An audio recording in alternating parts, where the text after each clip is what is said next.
My mom's like, you iced yourself? What the fuck is that?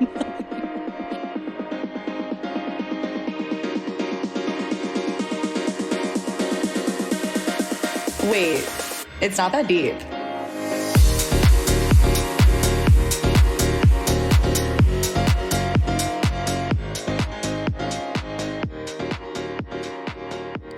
All right. Welcome back to Not That Deep.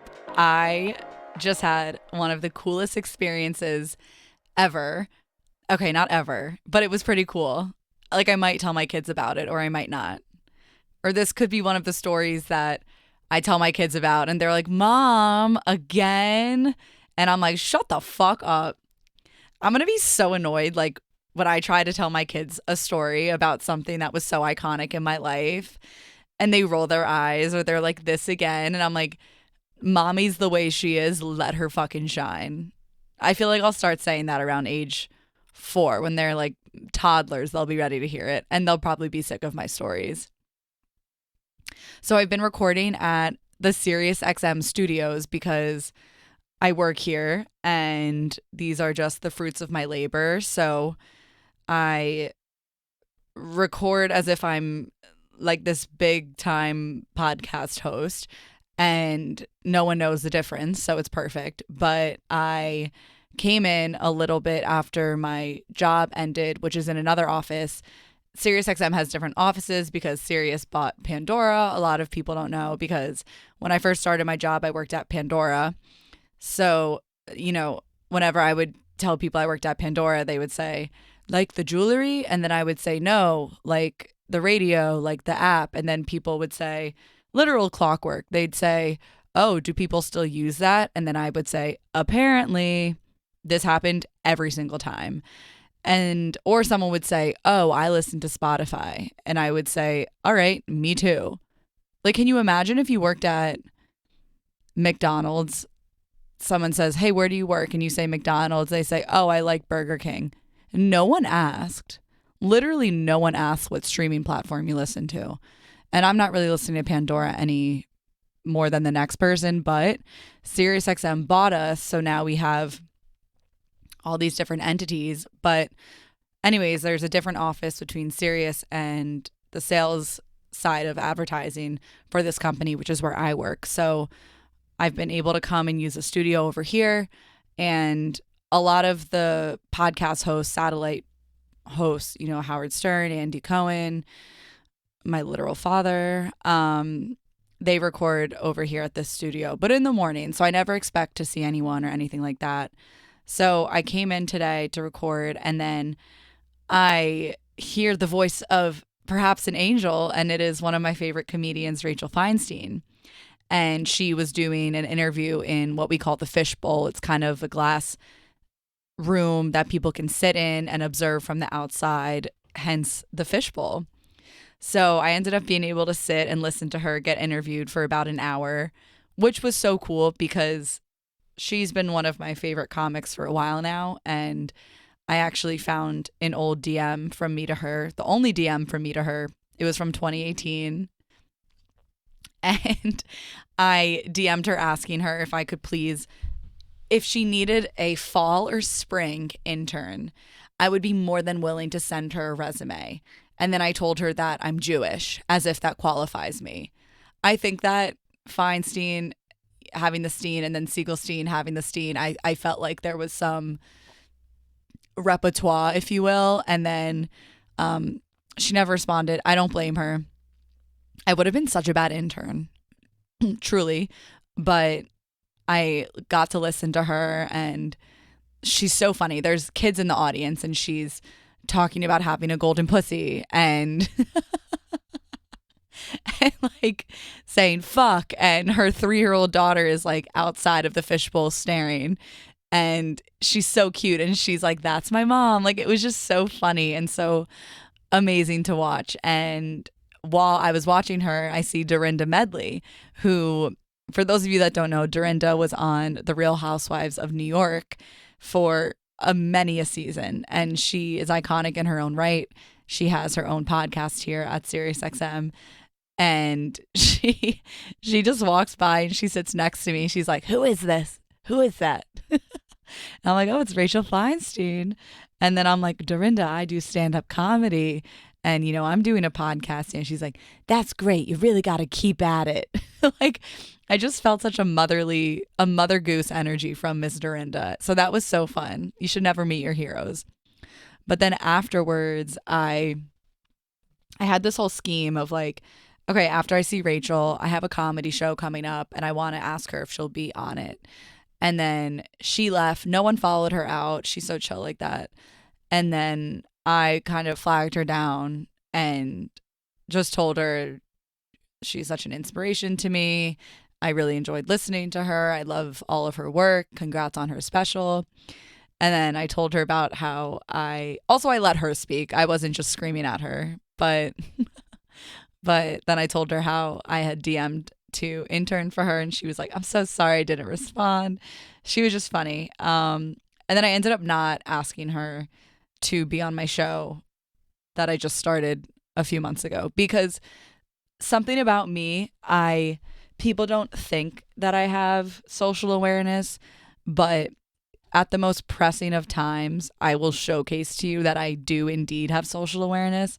So I didn't ask her, but I thought that was cool. I love hearing women specifically talk about when they first started doing stand up and what it was like and what it's like on the road. And one of the funniest things I always hear of like the difference between like men and women with stand up is that women will do a million shows and a single guy won't ever approach her after, like try to like take her out or um take her to dinner per se. But men are just being thrown women. Like because I'm a woman that goes to comedy shows and when I see men being funny, I too want to throw myself at them. I don't blame them, but she was saying that and I was like, that's so true. And then I thought back to one of the first shows I did in New York. This guy came up to me. Well, his friend came up to me, a girlfriend, and she was like, my friend thinks you're super cute. Like, he's super nervous to talk to you, though. First of all, like, the way that I meet my husband is not going to be his girlfriend coming up to me being like, he was so nervous to talk to you. That's disgusting. We need confidence in these streets. And he came up to me, and it was so iconic that I had my friend take a video of it because I said, I think this is the only time I'm going to be asked out after a comedy show. So I literally have on video a video of this guy asking me out to dinner. It was so gross, but I loved it. And we didn't end up going because if you can't tell by the way I'm talking about it, I was icked out by him. But I mean, I hope he's doing good out there. I hope that he's not still having his girlfriends go up to women for him because I think that if he hasn't realized now, it's definitely not the strongest of tactics. But she's just like in New York, like slaying pussy, like for him.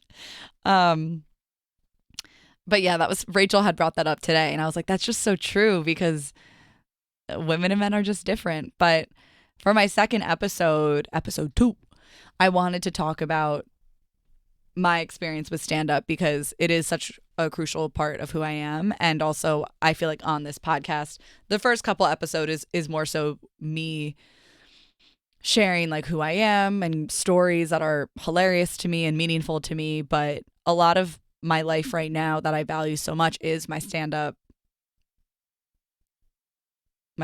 So I call it a side hustle. It really doesn't make me money. All side hustles don't need to make money. They just need to be something on the side. And like every woman has a side hustle. Our side hustle could be exercising, but like it's going to be a hustle and it's going to be on the side. People don't have hobbies anymore. Oh, I like to knit. No, knitting is your side hustle right now. You've made a penny from it. That's a side hustle. You've lost money from it. Also a side hustle. It's very, sometimes I don't think I'm smart enough to podcast because I just can't, these words don't come to me. I speak at almost a fifth grade level and I'm happy with it, but I need to expand my vocabulary a little bit. I miss studying for the SATs because I could have easily been able to think of a word of that I was just trying to think of, but alas, we prevail. So whenever meet people and my friends have to tell them that I do stand up, sometimes I want to be like Hannah Montana. Sometimes I want it to be a secret because then I am the funny friend. And I love being the funny friend because I am funny, but a lot of my friends are so funny. In fact, I don't really have friends that aren't funny. So in my eyes, like they're all the funny friend. Um, but when people find out that I do stand up, they're like, when did you first start doing stand up? Okay, actually, I'm mocking that. I actually really appreciate when people ask me that. The the comment that I want to mock is when guys are like, tell me a joke. And it's like your face. Like I don't know what you want me to tell you. Like get on a stage or get in the audience and I'll be on the stage and then I'll tell you a joke. Like it just doesn't hit the same when you're talking in person. Cuz then if you tell the joke and they don't find it funny, you're both in a very uncomfortable situation. But if you're on stage and you tell the joke and maybe it bombs, we're all in it together. It's not a 1v1. It's like a 1v 120, which is my favorite thing.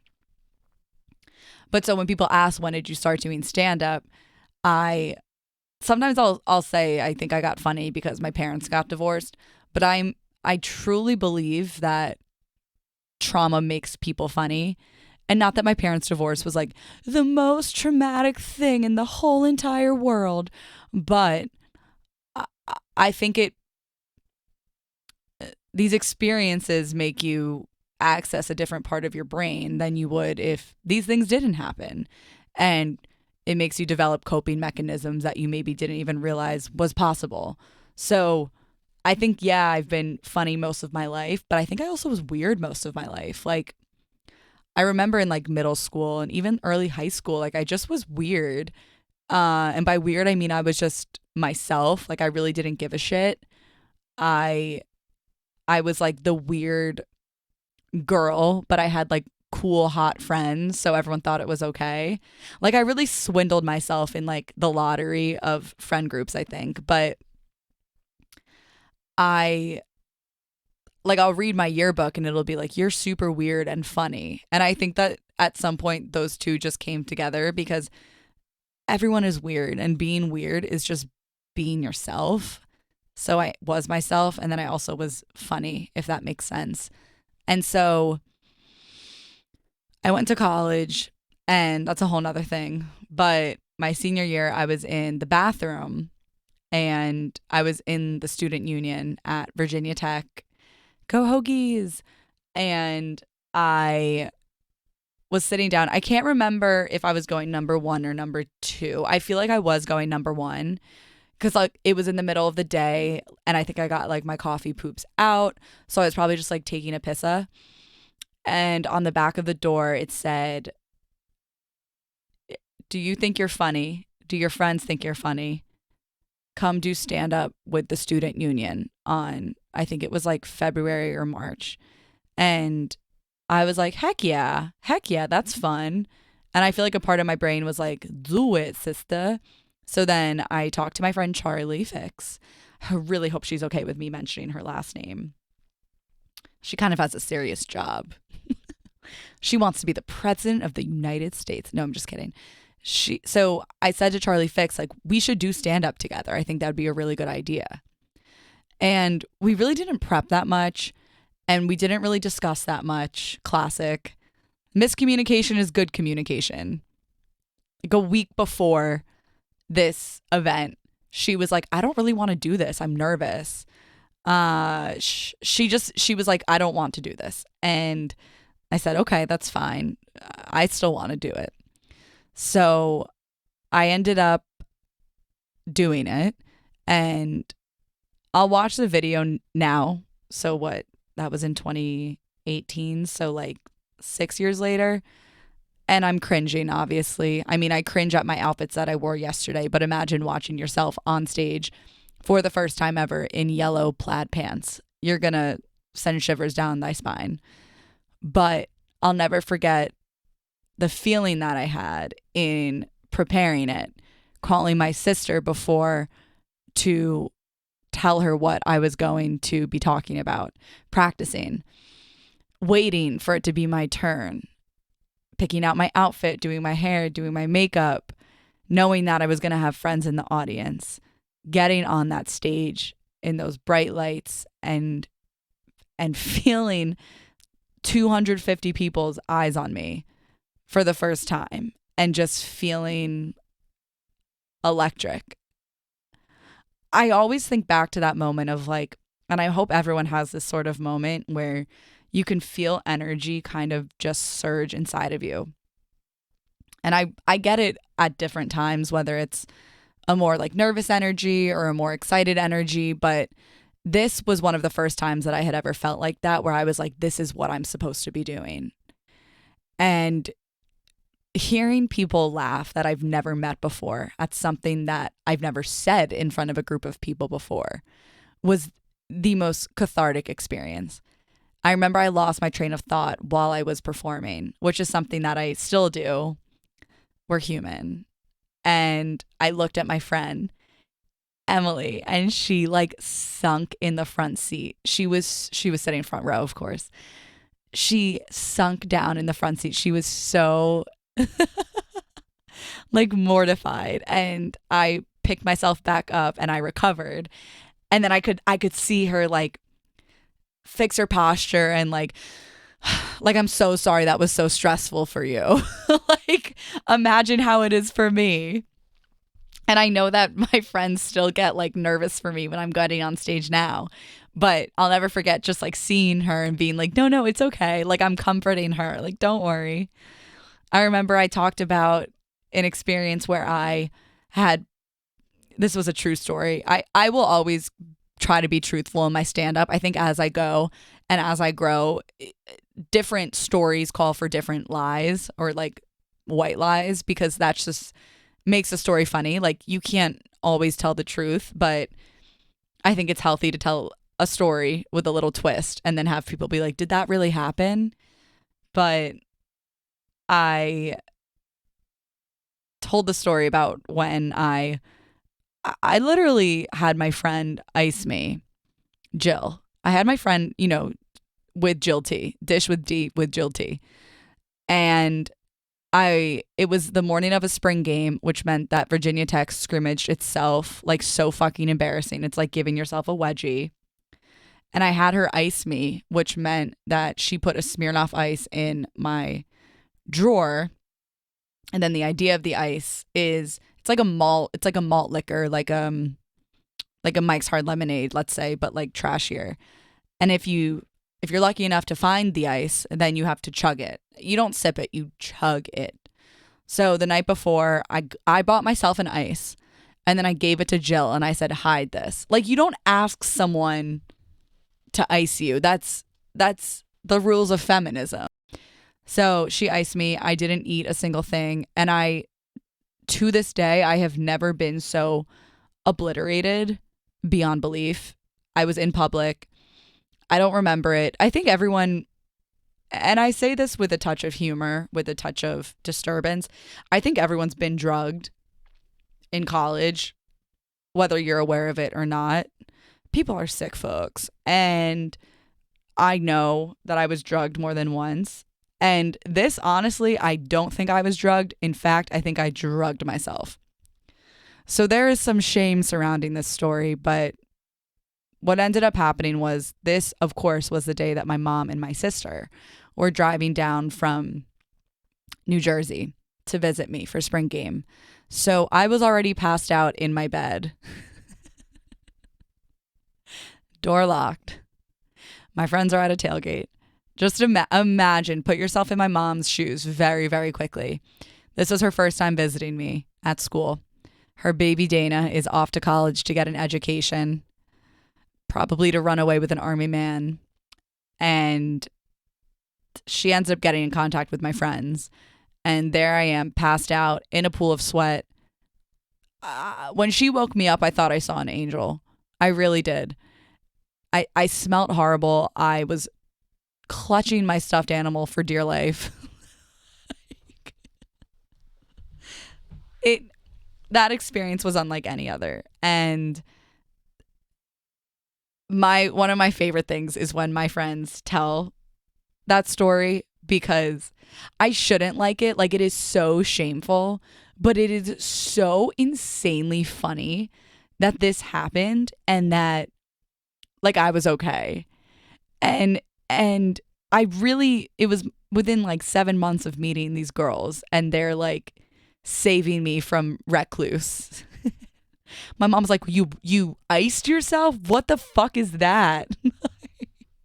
It was bad. But so that's the story, a much more long-winded version with a lot of different ins and outs there. That's a story that I told on stage when I did stand up for the first time. And it was hysterical because it was real and it actually happened. And there were so many different layers that I kept thinking of while I was up there. And then I added on the part about how when my mom visited, she kind of got me back and she got really drunk and it was a blast. And running to my friends after when I was done was the coolest thing. Like, I could feel how proud they were of me. And I remember FaceTiming my sister and my mom after, and they were so proud of me. And most importantly, I was really proud of myself. And I knew that this was something that I liked to do, but there wasn't a ton of stand up opportunity in Blacksburg, VA. So then after college, I was supposed to go with an ex boyfriend to drive down to Savannah and live there during COVID for a month. But we broke up and I had offered for him to go down, and take the Airbnb. I'm taking the dog. But he gave it to me. Chivalry is not dead, but I had to pay for it. Do not get it twisted. So I went down. Jill T ended up coming with me. Our friends Larissa, Erin, Charlie, Emily all visited at some point. Both Charlie and Emily were mentioned in the story. How awesome. But so I did stand up one night at an open mic, and it was like in a dungeon practically. Probably very scary people there. I talked about how I remember one of my jokes was, in sex there should be a splash zone like SeaWorld. And people did not like it. And Jill was sitting all the way in the back, and I remember people's actions while I'm like in this life or death situation. Like, I still am aware of what other people are doing. And Jill just like was recording and just like slowly drops her phone. She's like, you're not going to want to watch this. And then, well, right before me, actually, this kid had a few Hitler jokes. And, being a Jew is tough for a lot of reasons. But once someone brings out the Hitler jokes and it's not like a fuck Hitler joke, uh-oh. So then I go up there, I'm like, I'm Dana Siegelstein. And like, yeah, I wasn't like, I'm so safe. And then from then, I ended up doing a show in New York, and I'm making this long-winded journey a bit shorter just because it is really expanded. I wasn't ever doing it month after month after month. I was doing it maybe like every 5 months or every 6 months. It was whenever I got the bug. I didn't really know where to go or who to talk to about it or how to even get started. And so when I was walking in the East Village one night, folks listening might remember the bar 13th Step. It's on like 10th and 2nd. I was walking, and outside on the chalkboard it said stand-up comedy Tuesday nights. So me being naive as shit, I walk in on a Tuesday and I'm like, hello, I am here to perform stand-up.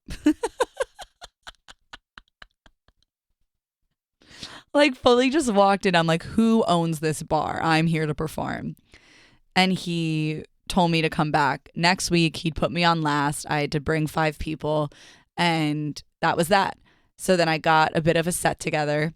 I ended up having, I think, like 15 friends come in this small bar, and I went last, and the guy before me bombed.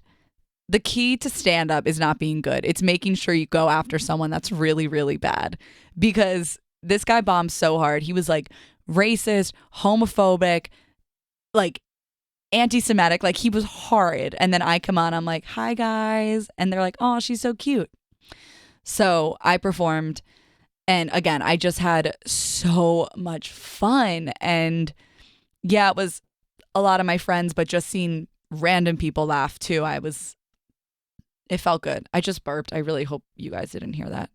So then afterwards, one of the comics came up to me, and when you've been doing stand up, you don't need to have people in the audience at all times. It just so happens that I have the greatest friends and support system in the entire world that will come.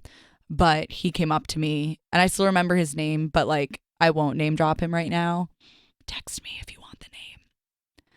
And he goes, "Hey, it's super great that you have support right now, but just so you know, it's not going to be this way down the road. People get tired of showing up for you." And my friend Larissa, who I refer to as like my mama bear, she turned around and she goes, "Oh, we'll still be here." And the way I just told that story reminded me of those types of movies, specifically like Cinderella story, when he's like, "Austin, you're throwing away your dream." And then the dad's like, "No, dad." Or no, Austin's like, "No, dad, I'm throwing away yours." And it's like so dramatic. But Larissa said, "We'll still be here." And 3 years later, they're all still here. And I think that is the coolest experience I could have had, because him telling me that, I was pissed, obviously. I was like already mad at my friends. I was like, "How dare you?" But I also was realizing how important it is that people standing by you, even when it's been 3 years later, is so important. And the energy that you give out is the energy that people are wanting to give you. And all these people that were there that night, like, I'm still close with, and some are my best friends, some are friends of friends, but I know I can text them any day and say, "Hey, can you come to the show? I'm lacking people."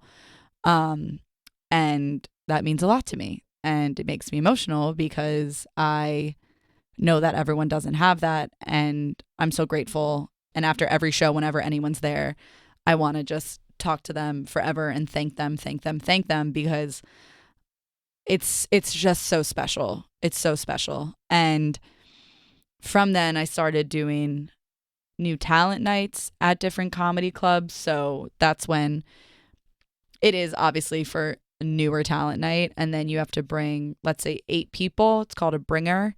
So you bring 8 people to a show. They all buy tickets. They have a 2 drink minimum or 2 item minimum, whatever it is. And I started feeling like these shows were really cool because I was at venues that I had always seen on TV or on Instagram or TikTok, and that was awesome. But I felt like I wasn't giving my people like a good show. I felt like they were coming to support me, and I was so grateful for that. But then they had to sit through all these other people. Like, I would bring 35 people to a show, and I would only do 5 minutes, if that. And it just felt like, each person spending like $50. Like, something was missing. And I got frustrated, and I met someone who helped me produce shows. His name's Matt. I'm going to have him on at some point because I wouldn't literally be who I am in the world of stand up without him. But he encouraged me to start doing my own shows, which means that I pick the venue, I get comics, or I have did I stutter? I get comics, or I have him help me get comics, and then we put on a show. So I'm getting to pick the comics that are there. I'm getting people in seats, which I know that I'm able to do because people want to come support me, and I would never take that for granted, or especially take advantage of that. But there's different ways to get people in seats that maybe you don't know. So partnering with different groups or different social clubs, things like that. So I've kind of been able to, I don't want to say finagle because there's no finagling going on. It's just being smart. And I'm now doing a monthly show called Martini Mantra, and I am very happy with it. This is only the second show, but it's more than I've done ever before. And I think that's progress. And it's important to recognize when you, it's important to recognize progress and success, even if it's really small. Like, even if you're almost embarrassed to call it progress or success, whether you get like a new PR at the gym or you get complimented by a superior at work, like, it's okay that these things make us feel good. And maybe they wouldn't make everyone else feel good, but that's why we're not everybody else. So I think I'm really proud of myself is my point, and I really am feel like I'm just getting started, but I'm excited to see where this goes. And so I feel like I'm coming full circle, being in the SiriusXM studio, being delusional, acting like I'm being paid to have this podcast, being crazy, seeing Rachel Feinstein, which was just a full circle moment. And it was Bashert. And we all started